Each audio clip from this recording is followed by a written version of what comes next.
រា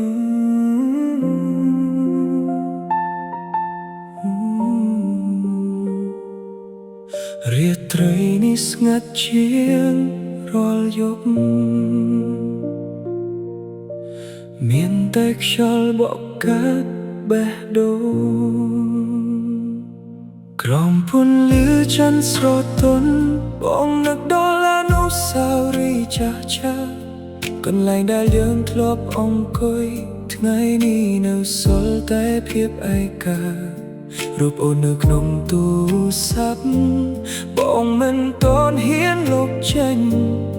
ព្រោះគ្រប់ស្នាមញញឹមរបស់អូននៅតែរស់ក្នុងបេះដូងតួខំប្រាប់ខ្លួនឯងឲ្យភ្លេចតែចិត្តនៅតែហៅឈ្មោះអូន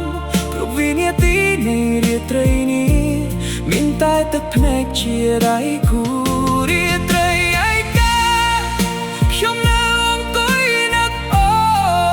នមើលផ្កាយលើមេឃហើយសួរថាអូននៅទីណាស្នេហ៍ដែលធ្លាប់ស្រស់ស្អាតហេតុអ្វីคล้ายជាការចងចាំរាត្រីឯកាបេះដូងខ្ញុំនៅរងចាំ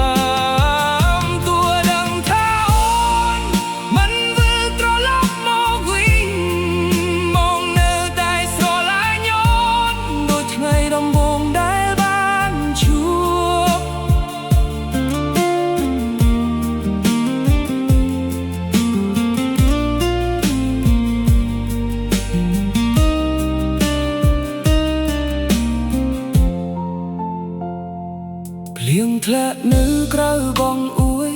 ដូចទឹកភ្នែកដែលហូរមិនឈប់ពេលឮបទចម្រៀងដែលយើងចូលចិត្តបងកាន់តែឈឺចាប់នោះជាច្រើនឆ្លងកាត់តែគ្មានអ្នកណាដូចអូនព្រោះបេះដូងមួយនេះបានប្រគល់ឲ្យអូនទាំងស្រុង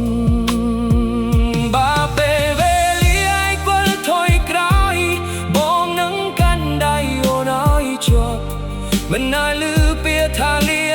មកបំបាយស្នេហ៍យ៉ាងឡើយរាត្រីឯកាខ្ញុំនៅអង្គុយនឹកអូន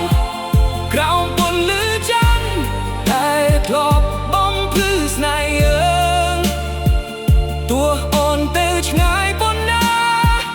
ក៏មិនអាចយកអូនចេញពីចិត្តបងរាត្រីឯកានៅតែមានឈ្មោះអូ